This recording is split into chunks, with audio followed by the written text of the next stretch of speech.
Good evening बच्चों। देखो हमने इसके पहले पीरियड में law of conservation of mass देखा था। अब हमने नया टॉपिक शुरू किया है law of chemical combination. 5 laws है, उसमें से हमें सिर्फ 4 ही देखना है। लॉ ऑफ रेसिप्रोकल प्रोपोर्शन हमारे सिलेबस में नहीं है। आप किताबों में जाओगे तो आपको उसके ऊपर न्यूमेरिकल्स दिखाई देंगे, सवाल भी दिखाई देंगे, लेकिन वो हमारे एनसीईआरटी के सिलेबस में नहीं है। तो इस लॉ ऑफ केमिकल कॉम्बिनेशन में का पहला जो लॉ ऑफ कंजर्वेशन ऑफ मास है वो हमने देख लिया। अब थोड़ा सा रिवाइज करते हैं। लॉ ऑफ कंजर्वेशन ऑफ मास का स्टेटमेंट हमने जानबूझकर law of conservation of energy जैसे बनाया, मतलब लर्न करने के लिए आसान हो जाए, बराबर है। उसके बाद हमने देखा कि ये लॉ सबसे पहले किसने स्टेट किया था, तो सबसे पहले ये लॉ स्टेट किया था रशियन केमिस्ट ने, जिसका नाम था लोमोनोसोव।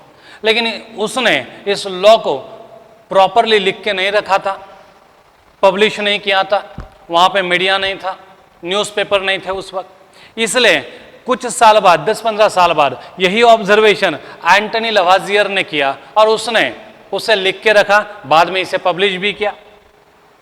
और इसलिए आज हम डिस्कवरी किस नाम पर डालते हैं, लॉ ऑफ कंजर्वेशन ऑफ मास की, एंटनी लवाजियर। ये वही एंटनी लवाजियर है जिसने ऑक्सीजन को ढूंढ निकाला था। इसको हम फादर ऑफ केमिस्ट्री भी बोलते हैं। तो Antoine Lavoisier gives us law of conservation of mass और उसका स्टेटमेंट हमें अब लर्निंग हो गया। क्या है उसका statement?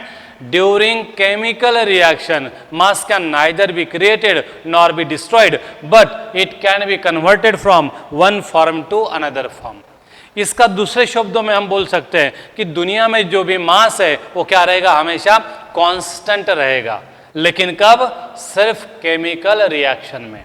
Do you got it? तो आज हमें मालूम है कि law of conservation of mass holds good but only in chemical reaction, इसलिए हमें वहां पे केमिकल रिएक्शन को बताना पड़ेगा। तो इसलिए हमारा स्टेटमेंट था during chemical reaction mass can neither be created nor be destroyed but it can be converted from one form to another form. Or in other word, we can say that during chemical reaction sum of masses of all reactant is always equal to the sum of masses of all product. इसलिए हम mathematically कैसे लिख सकते law of conservation of mass को? Summation of masses of all reactant is equal to summation of masses of all product. पूछा जाएगा कि ये किसने बताया, तो आपको लोमोनोसोव ये आंसर नहीं देना है, आपको आंसर क्या देना है? एंटनी लवाजियर। हमारे एनसीईआरटी के बुक में एंटनी लवाजियर लिया है, तो हम भी यही नाम बताएंगे। तो यहां तक हम आए थे। अब हमने एक एग्जाम्पल भी लिया था कि कोई भी केमिकल रिएक्शन करोगे तो जितना मास रिएक्टेंट का है उतना ही मास आपको क्या मिलेगा?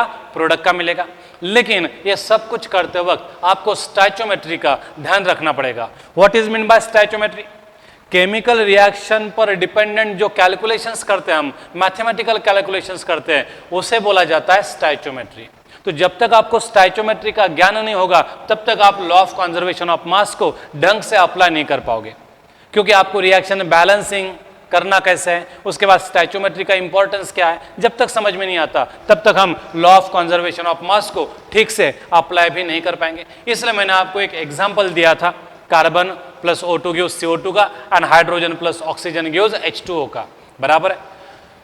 तो ये फिलहाल 1-2 एग्जांपल हम ध्यान में रखेंगे। जब स्टोइचियोमेट्री होगा तो आपको ढेर सारे एग्जांपल देते आएंगे, मेरी जरूरत भी नहीं पड़ेगी उस वक्त। अब हम मुड़ते हैं दूसरे लॉ की तरफ। लॉ ऑफ केमिकल कॉम्बिनेशन का सेकंड लॉ है लॉ ऑफ कांस्टेंट प्रोपोर्शन, और इसे ही क्या बोला जाता है? लॉ ऑफ डेफिनाइट प्रोपोर्शन बोला जाता है। लॉ ऑफ कांस्टेंट प्रोपोर्शन और law of definite proportion, it was given by Joseph Proust. ये जो लॉ है वो किसने दिया है?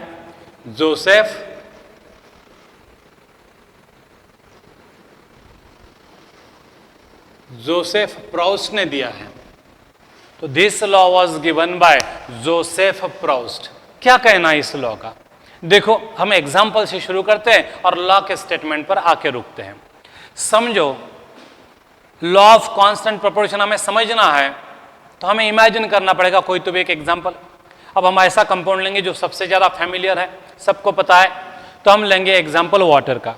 अब वाटर के सोर्सेस अनेक हैं, हमें वाटर अलग अलग सोर्सेस से मिलता है।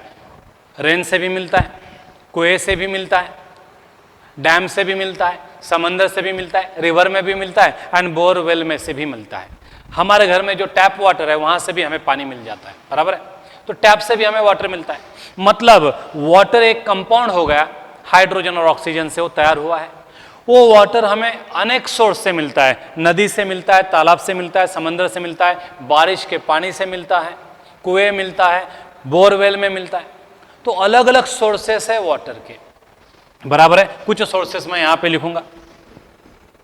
टैप वाटर है मेरे पास, सी वाटर है, रिवर वाटर है और रेन वाटर है। डिफरेंट सोर्सेस से हमने वाटर को कलेक्ट किया। अब हमें तो मालूम है रेन का वाटर हो या टैप का वाटर हो, उसकी सारी प्रॉपर्टी सेम होती है, वो एक्चुअली सेम ही कंपाउंड है, बराबर है ना। ये हमें आज मालूम है, लेकिन ये बताने का कष्ट किसने उठाया था? जोसेफ प्रॉस ने, जिसने हमें क्या दिया है? लॉ ऑफ डेफिनाइट प्रोपोर्शन दिया है, बराबर है। अब हमने टैप वाटर को एनालाइज किया। Tap water is a compound, तो हमने सबसे पहले उसकी केमिस्ट्री स्टडी की। What is the composition of tap water? तो इसका आंसर हमें मिला कि water, tap water is made up of hydrogen and oxygen. तो जब हमने एनालिसिस किया तो हमने देखा कि tap water is made up of two elements, hydrogen and oxygen. ठीक उसी तरह से मैंने सी वाटर का भी एनालिसिस किया, तो मैंने देखा कि सी वाटर भी किससे बना है? हाइड्रोजन एंड ऑक्सीजन से। ठीक उसी तरह से रिवर वाटर भी एंड रेन वाटर भी सेम एलिमेंट से बना हुआ मिला। तो जब हमने डिफरेंट सोर्सेस से मिला हुआ वाटर एनालाइज किया तो हमने देखा कि हर प्रकार के वाटर में हाइड्रोजन और ऑक्सीजन यही दो एलिमेंट है, कोई तीसरा एलिमेंट हमें किसी भी सैंपल में देखने को नहीं मिला, बराबर है। मतलब वाटर एक कंपाउंड है तो उसके अंदर होने वाले एलिमेंट भी क्या रहेंगे? हमेशा फिक्स रहेंगे, वो उसके सोर्स पर डिपेंडेंट नहीं है। ऐसा नहीं है कि कुएं का पानी उसमें सोडियम है, बराबर है, और समंदर का पानी उसमें हाइड्रोजन है, ऐसा नहीं होगा। अगर कंपाउंड एक है तो उसमें होने वाले एलिमेंट हमेशा क्या रहेंगे? सेम। तो यहाँ पे सारे वाटर के ही सैंपल थे, तो सब एक जैसे एलिमेंट से ही बने हैं। टैप वाटर भी हाइड्रोजन ऑक्सीजन से बना है, सी वाटर भी हाइड्रोजन ऑक्सीजन से बना है, रिवर वाटर भी हाइड्रोजन और ऑक्सीजन से बना, रेन वाटर भी हाइड्रोजन एंड ऑक्सीजन से ही बना है। सिर्फ इतना ही नहीं, जब हमने उसका प्रपोर्शन बाय वेट देखा तो प्रपोर्शन बाय वेट देखने के बाद हमने देखा कि 1 ग्राम हाइड्रोजन के साथ हमेशा क्या होता है? 8 ग्राम। क्या होता है? 8 ग्राम ऑक्सीजन कंबाइन होता है। कैसे निकाला हमने? H2O, ये वाटर का फार्मूला आज हमें पता है। H2O वाटर का फार्मूला हमें पता है, 2 हाइड्रोजन और 1 ऑक्सीजन। 2 हाइड्रोजन का वेट कितना? 2, क्योंकि हाइड्रोजन का एटॉमिक वेट कितना है? 1। तो 2 हाइड्रोजन का वेट 2 आएगा और ऑक्सीजन का एटॉमिक वेट कितना है? 16। तो 2:16 को मैं क्या बोल सकता हूं? 1:8। मैंने सी वाटर को एनालिसिस किया तो उसमें भी हाइड्रोजन और ऑक्सीजन ही पाए और उनका भी प्रोपोर्शन बाय वेट क्या पाया गया? 1:8। यहां पे भी रिवर वाटर का 1:8 एंड रेन वाटर का भी क्या पाया गया? 1:8। मतलब हमने एक कंपाउंड को डिफरेंट सोर्स से कलेक्ट किया और ये देखा कि डिफरेंट सोर्स से कलेक्ट करने के बाद भी कंपाउंड एक है तो उसमें प्रेजेंट रहने वाले एलिमेंट भी सेम है। यही नहीं, उनका प्रोपोर्शन बाय मास भी क्या है? फिक्स है, 1:8, 1:8, 1:8, 1:8। अगर ये प्रोपोर्शन बदल जाता तो हम उसे वाटर नहीं करते, हम इसे वाटर नहीं करते, बराबर है, क्योंकि प्रोपोर्शन अगर बदल गया, बराबर है, 2:2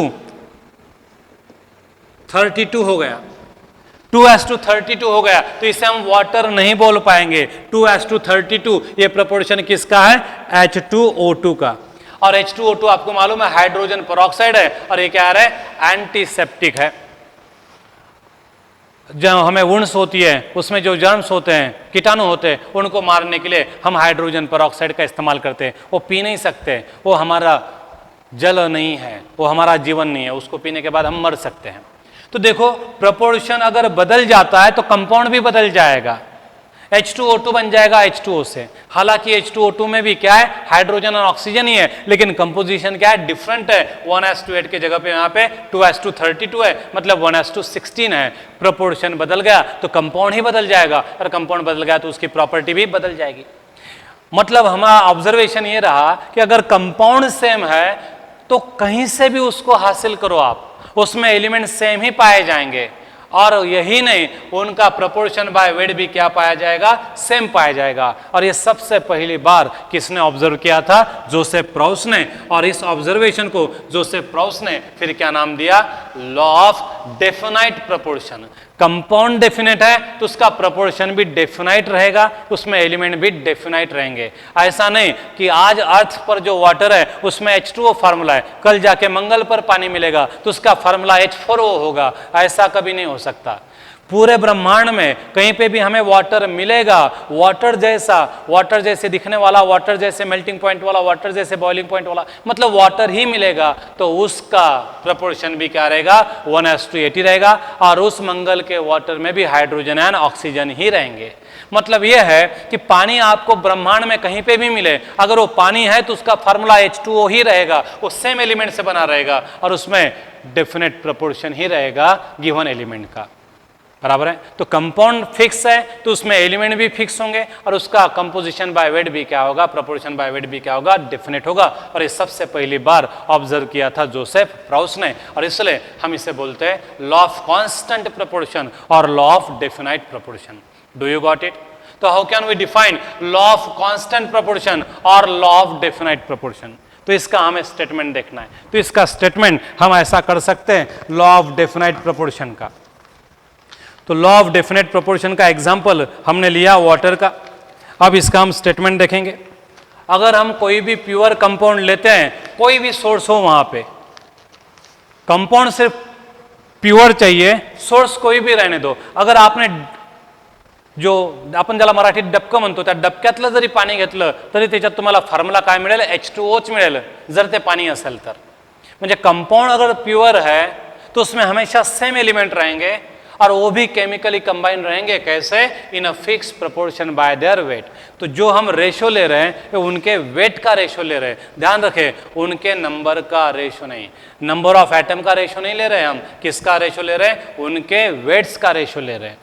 तो जोसेफ प्राउस ने ऑब्जर्व किया कि अगर हम कोई भी प्योर कंपाउंड को कलेक्ट करते हैं अलग अलग सोर्सेस से, तो कंपाउंड सेम है तो उसमें एलिमेंट भी सेम रहेंगे और उनका प्रोपोर्शन बाय वेट भी क्या रहेगा, सेम ही रहेगा। इसलिए हम स्टेटमेंट बोल सकते हैं, law of constant proportion states that any pure compound always contain same element in a definite proportion by their weights irrespective of the sources और मेथड्स ऑफ देयर प्रिपरेशन। अब यही नहीं, मैंने अगर मेरे लैब में पानी तैयार किया बाय कंबर्शन ऑफ हाइड्रोजन, अगर मैंने पानी तैयार किया by burning hydrogen in our lab, तो तैयार होने वाले पानी का भी फार्मूला H2O ही रहेगा। मतलब उसमें भी हाइड्रोजन ऑक्सीजन सेम एलिमेंट रहेंगे और उनका भी प्रोपोर्शन बाय वेट क्या रहेगा, फिक्स रहेगा, डेफिनेट रहेगा, 1:8, बराबर है। तो इस ऑब्जर्वेशन को हम बोलते हैं लॉ ऑफ डेफिनेट प्रोपोर्शन और लॉ ऑफ कांस्टेंट प्रोपोर्शन। किसने दिया था ये लॉ? जोसेफ प्राउस ने। क्या कह सकते हैं हम इसका statement? Law of definite proportion states that any pure compound always contain same element combined in a definite proportion by their weight irrespective of the sources and methods of preparation. For example, दूसरा भी ले सकते हैं हम, जैसे कि ये water का एग्जांपल है। मतलब दुनिया में अब वाटर आपको कहीं पे भी मिलेगा, आप उसे वाटर कह रहे हैं तो उसका फार्मूला डेफिनेटली क्या होगा, H2O होगा और उसमें हाइड्रोजन एस टू ऑक्सीजन का प्रोपोर्शन बाय वेट क्या होगा, 1:80 होगा। ऐसा होगा, फार्मूला H2O होगा तो ही उसे वाटर बोलेंगे ना। अगर उसका फार्मूला H2O से कुछ अलग है तो वाटर नहीं होगा, उसे हम जीवन नहीं बोलेंगे अपना, उसे जल नहीं बोलेंगे, उसका प्रोपोर्शन भी क्या रहेगा, डिफरेंट रहेगा। तो इस तरह से ये जोसेफ प्राउस ने ऑब्जर्व किया था और इसी ऑब्जर्वेशन के बेसिस पर ये लॉ सजेस्ट किया गया।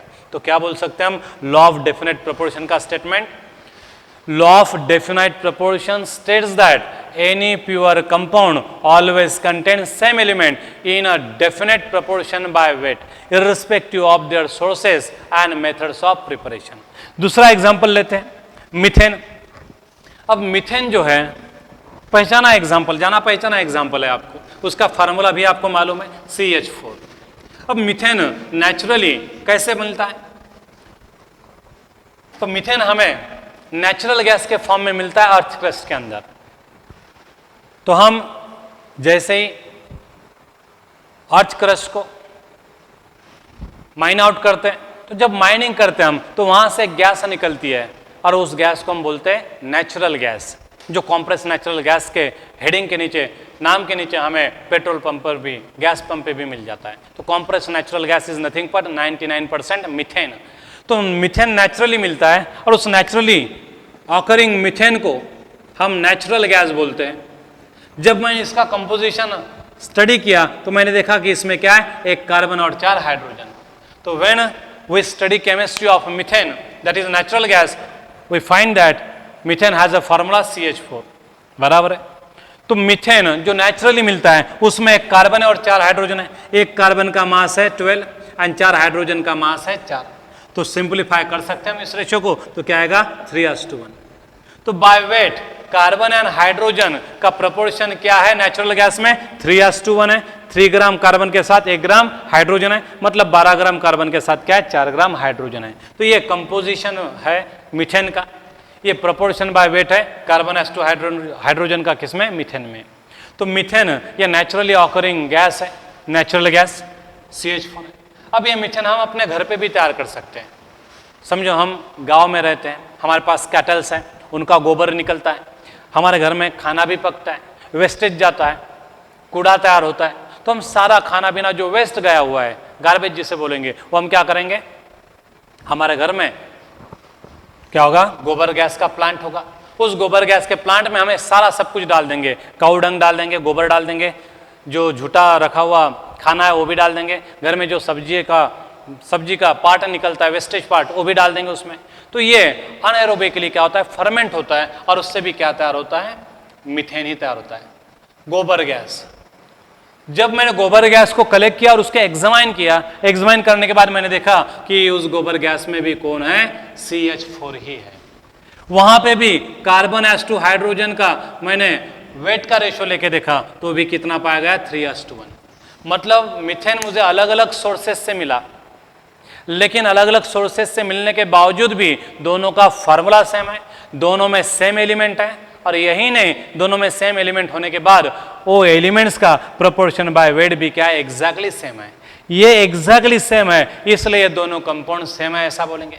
मतलब कंपाउंड का मॉलिक्यूलर फार्मूला, मतलब कंपाउंड में जो एलिमेंट्स है उनके मासेस का रेशो जो है वो उनके सोर्सेस पर डिपेंडेंट नहीं है। आप कहीं से भी मीथेन लाओ, उसका कंपोजिशन बाय वेट 3:1 ही मिलेगा, उसका मॉलिक्यूलर फार्मूला आपको CH4 ही मिलेगा। कोई भी ऐसा मीथेन नहीं मिलेगा जिसमें फार्मूला CH5 होगा या C5 होगा या फिर C5H होगा या फिर C2H6 होगा, ऐसा कोई अलग फार्मूला नहीं मिलेगा। कहीं से भी आप मीथेन को कलेक्ट करो, एग्जामाइन करने के बाद आपको पता चलेगा कि वो मीथेन है तो उसका फार्मूला CH4 ही होगा, उसमें कार्बन एंड हाइड्रोजन ही होंगे और कार्बन एंड हाइड्रोजन का रेशो बाय मास क्या होगा, 3:1 ही होगा। तो ये ऑब्जर्वेशन किया था जोसेफ प्राउस ने, और इसलिए हम इसकी डिस्कवरी किसके नाम पे डालते हैं, जोसेफ प्राउस के नाम पे डालते हैं। तो आपको समझ में आया, मतलब कंपाउंड एक है तो उसका फार्मूला सेम होगा, मतलब उसमें एलिमेंट भी सेम होंगे, मतलब उसमें जो एलिमेंट्स है उनके मासेस का रेशो भी सेम आएगा। ये कभी भी डिपेंड नहीं रहेगा किस पर, सोर्सेस ऑफ सब्सटेंस पर या फिर मेथड्स ऑफ प्रिपरेशन पर। आप मीथेन को किसी भी ढंग से, किसी भी मेथड से तैयार करो, मीथेन का फार्मूला CH4 ही आएगा। CH4 आएगा तो ही उसे मीथेन बोलेंगे ना। तो ये था लॉ ऑफ कांस्टेंट प्रोपोर्शन के बारे में, और ये हमें बताया था किसने, जोसेफ प्राउस ने। तो फाइनली एक बार बोल के दिखाओ क्या है लॉ ऑफ कांस्टेंट प्रोपोर्शन या लॉ ऑफ डेफिनेट प्रोपोर्शन का statement. Law of constant proportion और law of definite proportion states that any pure compound always contain same element in a always contain same element in a definite proportions by weight irrespective of its source or methods of preparation। तो पहला law हुआ था law of conservation of मास, जो हमें Antony लवाजियर ने बताया था। बहुत ही आसान है वो, हमें कैलकुलेशन के लिए भी इसका यूज करना है, स्टोइचियोमेट्री में इसका यूज करेंगे हम सबसे ज्यादा। फिर हमने दूसरा लॉ देखा था लॉ ऑफ कांस्टेंट प्रोपोर्शन, जो किसने बताया था, जोसेफ प्राउस ने। उसका भी स्टेटमेंट हमें याद हुआ है, आप उसका स्टेटमेंट याद कर सकते हैं, any pure compound always contain same element in a definite proportion by their weight irrespective of their sources and methods of preparation। मतलब कंपाउंड सेम है तो कहीं से भी मिलने दो उसे, उसका फार्मूला क्या रहेगा, सेम ही रहेगा। जैसे एक एग्जांपल ले सकते हैं, गांव में दारू की भट्टी रहती है, वहां पे दारू तैयार करते हैं गावरान मेथड से। वहां पे उन्होंने दारू तैयार की, शराब जिसे बोलते हैं हम, वहां का हमने सैंपल लिया, फिर हम अंग्रेजी की दुकान में गए, वहां से भी शराब का सैंपल लिया, अलग अलग जगह से हमने शराब इकट्ठा की। शुगर कैन के शुगर फैक्ट्री में गए, वहां पे शुगर कैन से जो मोलासेस मिलता है उससे भी हमें क्या तैयार करता है, शराब तैयार करते आता है। तो हमने अलग अलग जगह से, अलग अलग सोर्सेस से शराब इकट्ठा की और जब उसका केमिकल स्टडी किया तो हमने देखा कि हर जगह से मिलने वाली शराब में कार्बन भी है, हाइड्रोजन भी है और ऑक्सीजन भी है। जब हमने उसका एनालिसिस किया तो हमने देखा कि हर सैंपल ऑफ शराब में 2 कार्बन है, 5 हाइड्रोजन है और एक OH ग्रुप है, 6 हाइड्रोजन बोल सकते हैं हम और एक ऑक्सीजन बोल सकते हैं। तो हर मेथड से, अलग अलग मेथड से शराब बनी है, तो हमने शराब के सैंपल्स लिए और उनको एनालाइज किया तो हर बार देखा कि हर शराब के सैंपल में 2 कार्बन है, 6 हाइड्रोजन है और एक ऑक्सीजन है और हर शराब का फार्मूला क्या है, C2H5OH। मतलब शराब अलग अलग जगह से मिली थी लेकिन उसमें एलिमेंट भी सेम है और उनका प्रोपोर्शन बाय वेट भी क्या है, सेम है। तो यहाँ पे हमें इस तरह से लॉ ऑफ कांस्टेंट प्रोपोर्शन देखता है। ढेर सारे एग्जांपल ले सकते हैं हम, कोई भी एक कंपाउंड ले लो अलग अलग सोर्सेज से आप उसे तैयार करो, आप देखोगे कि कंपोजिशन सेम रहेगा, फार्मूला भी सेम रहेगा। अब नेक्स्ट लॉ है लॉ ऑफ कांस्टेंट प्रोपोर्शन के बाद law of multiple proportion. Law of multiple proportion जो है वो किसने सजेस्ट किया, तो सजेस्ट किया है जॉन डाल्टन ने। ये वही जॉन डाल्टन है जिसमें हमें स्ट्रक्चर ऑफ एटम दिया था सबसे पहले, बराबर है। डाल्टन्स एटॉमिक थ्योरी नाम से आपने स्ट्रक्चर ऑफ एटम स्टडी किया है, यही वो जॉन डाल्टन है जिसने हमें ये लॉ ऑफ मल्टीपल प्रोपोर्शन दिया। तो थर्ड लॉ हम देखेंगे, लॉ ऑफ मल्टीपल प्रोपोर्शन। तो लॉ ऑफ मल्टीपल प्रोपोर्शन किसने सजेस्ट किया, जॉन डाल्टन ने। इसकी Dalton's atomic theory was the first atomic theory, ऐसा हम बोलते हैं। एक्चुअली डाल्टन से पहले 2-3 लोग और भी थे जिन्होंने एटम की तरफ ध्यान दिया था। एक सबसे जाने माने महर्षि कणाद, इंडियन फिलोसोफर थे, उसके बाद डेमोक्रेटस था, उसके बाद फिर 2000 साल तक एटम की तरफ किसी का ध्यान नहीं गया। तो सबसे पहले एटम का ध्यान इन 2 साइंटिस्ट के बाद, महर्षि कणाद एंड डेमोक्रेटस के बाद एटम की तरफ किसका ध्यान गया, जॉन डाल्टन का। तो यही जॉन डाल्टन ने हमें लॉ ऑफ मल्टीपल प्रोपोर्शन दिया, ये भी ऑब्जर्वेशन के बेसिस पर। तो जॉन डाल्टन का कहना यह था कि 2 एलिमेंट अगर रिएक्ट होते हैं तो जरूरी नहीं कि वो एक ही कंपाउंड तैयार करेंगे। इसका ऑब्जर्वेशन ये था कि जब 2 एलिमेंट केमिकली कंबाइन होते हैं तो हमेशा वो एक ही कंपाउंड तैयार करेंगे, ऐसा नहीं। जैसे कार्बन और हाइड्रोजन को मैं जलाऊंगा, कार्बन और हाइड्रोजन को मैं रिएक्ट करूंगा तो हमेशा मुझे मीथेन ही मिलेगा, ऐसा नहीं है। मुझे इथेन भी मिल सकता है, मुझे प्रोपेन भी मिल सकता है, मुझे ब्यूटेन भी मिल सकता है। मतलब देखो, अल्केन बना 2 ही एलिमेंट से, कार्बन एंड हाइड्रोजन से, लेकिन क्या सारे अल्केन सेम है, नहीं। मतलब 2 ही एलिमेंट से हम डिफरेंट कंपाउंड तैयार कर सकते हैं। हाइड्रोजन को जब मैं जलाता हूं ऑक्सीजन के साथ तो हमेशा मुझे वाटर ही मिलेगा, ऐसा नहीं है, मुझे H2O2 भी मिलता है। H2O के साथ H2O2 भी तैयार हो सकता है। H2O में भी हाइड्रोजन और ऑक्सीजन है और H2O2 में भी हाइड्रोजन और ऑक्सीजन है। कार्बन को जब मैं जलाता हूं, कंप्लीटली जलाता हूं तो CO2 मिलेगा और पार्शियली इनकम्प्लीटली जलाता हूं तो CO मिलेगा। दोनों डिफरेंट कंपाउंड्स हैं। CO की प्रॉपर्टीज भी अलग है, CO2 की प्रॉपर्टीज अलग है। मतलब 2 एलिमेंट जब केमिकली कंबाइन होंगे तो सिर्फ एक ही कंपाउंड तैयार करेंगे, ऐसा नहीं है, वो एक से ज्यादा भी कंपाउंड तैयार कर सकते हैं। जैसे कि एक एग्जांपल लेंगे हम, carbon plus O2 reacts chemically to form CO2 और they may form carbon monoxide. Hydrogen and oxygen may react with each other, कभी वो वाटर देंगे तो कभी वो क्या करेंगे, हाइड्रोजन पेरोक्साइड भी तैयार करेंगे। कार्बन एंड हाइड्रोजन रिएक्ट होके कभी मीथेन तैयार करेंगे तो कभी, अब मैं रिएक्शन जानबूझ के बैलेंस नहीं कर रहा हूं, कार्बन एंड हाइड्रोजन रिएक्ट होके मीथेन तैयार करेंगे तो कभी इथेन भी तैयार होंगे। दो ही एलिमेंट से अलग अलग कंपाउंड्स बनते हैं, दो या दो से ज्यादा भी बन सकते हैं। आप देखो अल्केन कितने हैं।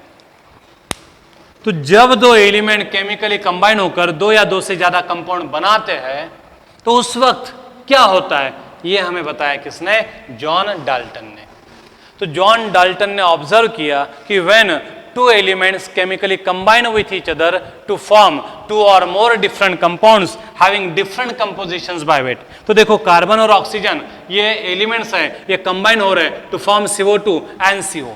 CO2 में एक कार्बन है उसका मास है 12, दो ऑक्सीजन है उसका मास है 32, 12:32 इस मास के प्रोपोर्शन में कार्बन एंड ऑक्सीजन रिएक्ट हो गए, बराबर है। तो हम इसको सिंपलीफाई नहीं करेंगे, ऐसे ही रखेंगे। तो एक कार्बन के साथ दो ऑक्सीजन जुड़ गए, मतलब 12 ग्राम ऑक्सीजन, कार्बन के साथ 32 ग्राम ऑक्सीजन जुड़ गए, मतलब 12:32 है।